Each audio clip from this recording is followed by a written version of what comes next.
Hello, my name is Adham Hasan, and my topic was physician assisted suicide.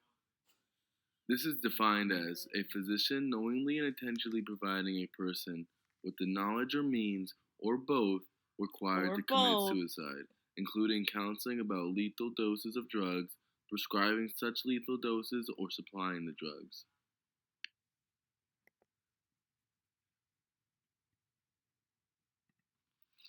Is it wrong for someone to want to end their pain and suffering? This is the question when it comes to the topic of physician assisted suicide. For decades, this argument of morals has gone on. In my opinion, a person should be able to decide how and when they want to die, especially if a disease is already slowly killing them anyways.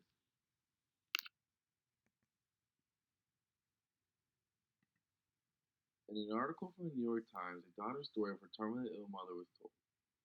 She expressed anger for physician-assisted suicide not being a law, that her mother was prepared to kill herself even without the help of a physician.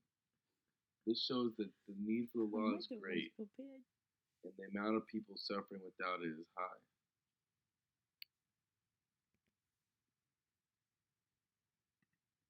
As mentioned before, there is a long history of this debate. In 1906, a bill was initially drafted for physician-assisted suicide, but it failed to pass. And again, in 1967, a right to die bill was proposed and was also not passed. It was not until 1973 a patient bill of rights was passed, and patients finally gained some control over their own health. They can now pick from an array of options they received and who they wanted as their physician. In the early 1990s, a poll was taken to see support, or lack thereof, support for physician-assisted suicide, and it was found that 34% of Americans supported it. In 1990, this poll was taken again, and 65% of Americans agreed with physician-assisted suicide.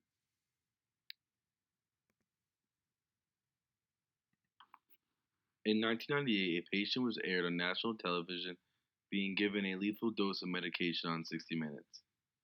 Dr. Kevorkian was a doctor to administer the dose, and this caused a ripple effect all over the nation, which sparked the conversation to come up again.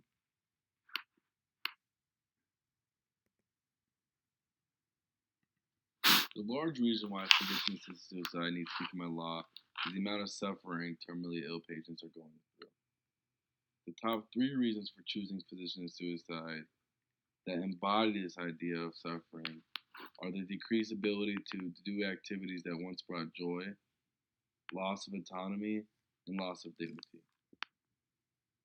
It was also found in a study that motives to increase a patient's likelihood of opting for physician-assisted suicide are feeling weak, unbearable pain, loss of function, loss of control, and the fear of quality of life to keep declining. These are all reasons why people choose for physician-assisted suicide.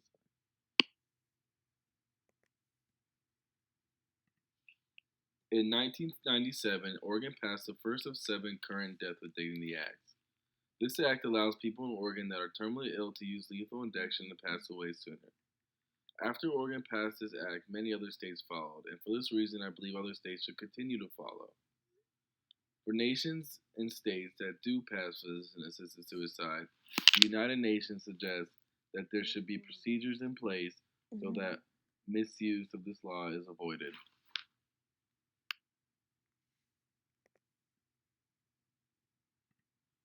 The economic factors that surround physician-assisted suicide are large ones. In my opinion, they are a very important part of this debate. One day in the ICU can be up to $10,000. This number is huge, and considering that terminally ill patients can be in and out of the ICU can add up. Even hospital inpatient care is a staggering $6,000 a day. These two values alone should show how much of an economic impact terminally ill patients have.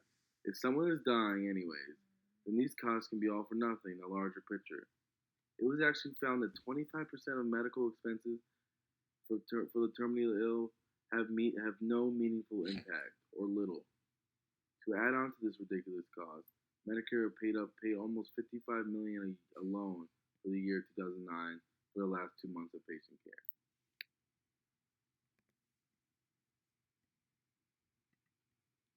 In terms of benefits, By physician assisted suicide becoming a universal policy, it gives the terminally ill an option to end their suffering earlier. Although they don't have to do it, this gives an option. With this option also comes a lot of money that is being saved, whether it is the person that is ill paying out of pocket or their family. A lot of money is being saved, and I'm sure the insurance companies would also benefit.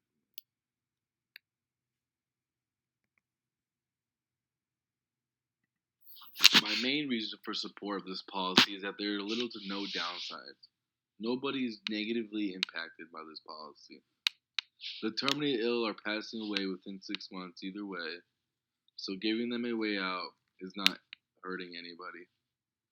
Although some physicians are against this policy, they do not have to assist in any of the suicides. There are plenty of physicians that will. Religious groups do not agree with this policy, but again, they are not losing or negatively impacted by this policy at all.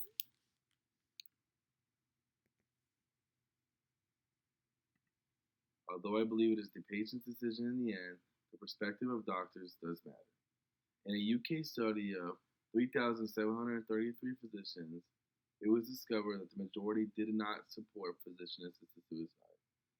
But this just means that not all physicians should be forced to assist, but rather ones that would like to. Doctors have heavy burdens as is, and assisting in suicide can make that burden a lot heavier. Whether doctors agree or disagree, they are attempting to interpret the Hippocratic Oath to the best of their abilities, and they are doing what they see best morally.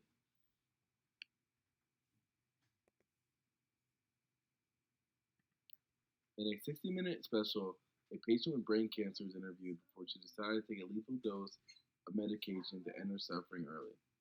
She said she was grateful for this way out, that she was happy she didn't have to suffer anymore. She then went on to explain how she wasn't afraid to die, but in fact she was afraid of being tortured to death. This speaks volumes and can attest to how important it is in making physician-assisted suicide a law.